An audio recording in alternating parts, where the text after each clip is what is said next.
Local people, important issues. CBS 10 WILM's weekly focus on the Lower Cape Fear region. This is Byline Wilmington with your host, Don Ansell.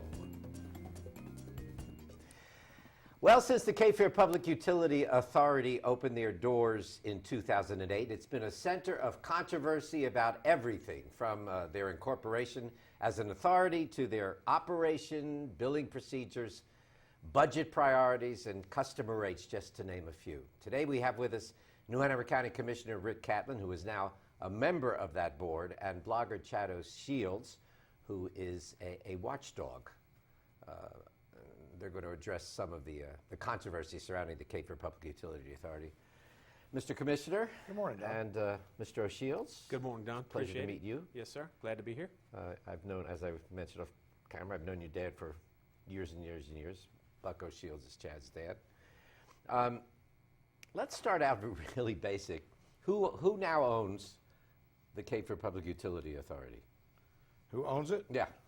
The bonding companies, probably. The public doesn't own it.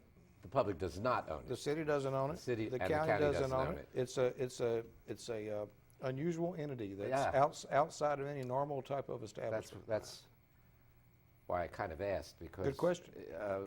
I don't know that folks realize that. What would you say the assets are valued at? Oh, I don't know. They're certainly less than our debt. Right. The assets. They're less than the. When you say our debt, you're talking as a board member. Your Yes. assets are less than the debt that the entity owes. You play a fuzzy game with assets. I mean, somebody gives you a sewer system, but it's 200 years old. How much is it really worth? Right. You know? So that's when I say debt, and maybe not debt that we have now, but it's contingent liabilities. And Don, on the back of Rick's comment regarding your question regarding who owns it, it's important for people to realize it is indeed, you mentioned entity, it is a third layer of government in the county. You have the county commissioners, the city council. This authority is not under the city council or the county commissioners. It is indeed an entirely new layer So of the government. authority, which is which you call a part of government, the authority owns the assets. The utilities, yes, they currently own the sewer and water utilities of the New Hanover County. You know, usually the public has standing in the government. Right. They elect people. So how is the public standing in the authority? What is their standing? They have, while the authority have many of the same powers as the city council and county commissioner. The law states that. These are not elected. The corporation right. that was approved by the legislature states that? Right. Technically, the citizens have no standing or there's no say in this. In other words, the board members are appointed. They're not elected. City council and county commissioners, of course, are elected. These board members are appointed. So we as citizens really have no say in the direction of this board other than pleading with them. That's true. Yeah. The board could decide to raise your rates to $1,000 a gallon, and you couldn't do anything about it. Right. I mention all of this because Hopefully they don't do that. well, you're part of that decision. I'll vote no. Yeah. Because the airport and the hospital are run by an authority, but the county still retains ownership of the assets. A key difference there, Don, is the airport authority and the hospital can't spend money and send the citizens a bill for that. The authority can. So they have the unlimited ability to spend money and send us a bill, and those two you mentioned can't do that. Yeah. So that's a big distinction. And Commissioner, you were recently elected in November, and you've been on the board how long? Since December. Since December. Yep. How different is your perception of the Cape Fear Public Utility Authority now from before you were appointed to the board? Not a lot of difference. I've always thought that it was that when the city and the county wash their hands of water and sewer responsibility, they scrub too hard.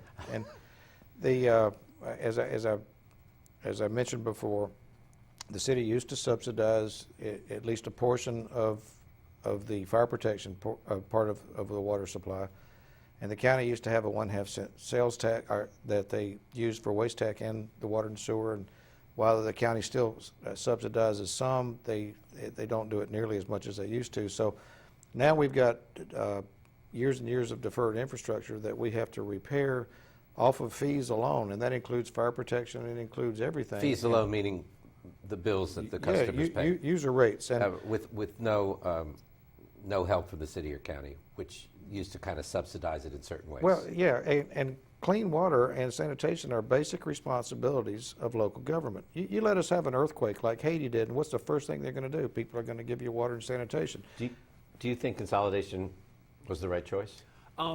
I think consolidating the utilities was a good choice to get the city and county on the same game plan. The format that we did it under, no. When they took it out, the authority? Is that what you mean? The authority, yeah. And again, it was it was not a local problem, but it was a state law that allowed this authority to be created.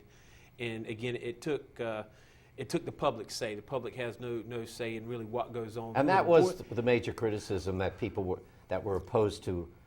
Right. Not consolidation, but opposed to the format that was used. Right, and if people aren't happy with the direction of this board, there's nothing we can do to remove a board member, like with city council or county commissioners. You vote them out. They get voted out. The people have no choice on this board. To me, that's one of the key problems with the formation. How do you feel about that? I agree completely. I'd like to see the interlocal agreement revisited. I think that the will of the county commissioners would support that. You mean to abolish the authority? We don't have to throw the baby out with the bathwater, but we need to revisit some of the things that we started with. But you know, there are some things that are being done well. One of the things when it was under politically elected leaders is that it was very difficult for people to make the decisions to do the infrastructure repair that needed to be done. Now you've got a technically oriented, educated group of people. Now I'm not necessarily talking about the board, but the staff. And although we've got some good people on the board that are making good decisions, are making the decisions that we need to do these things. And that's one of the problems is that's so overwhelming. That's why the rates are going up so much. And what you say that's so to overwhelming? Do the capital improvement. The needs are so overwhelming that have been ignored for so many years by the city and the county. Is that? That's correct. What you're saying? That's right. But they are maybe going a little bit too far in that direction. But that's one of the positive things is you do have a group of people that are systematically addressing the infrastructure needs, and that has not been done in the past. Would this be considered? I was Googling around to try to pinpoint what this really is, the authority. Is it a self-regulated monopoly? Yeah, I'd say that's a good, if you look at state law, the state law specifically calls out that no one has a say, as Rick mentioned earlier, over the rates they charge or spending. So it's a self-regulated monopoly. Yes, it is not under the purview of the North Carolina Public Utilities Commission. It's specifically exempted from that.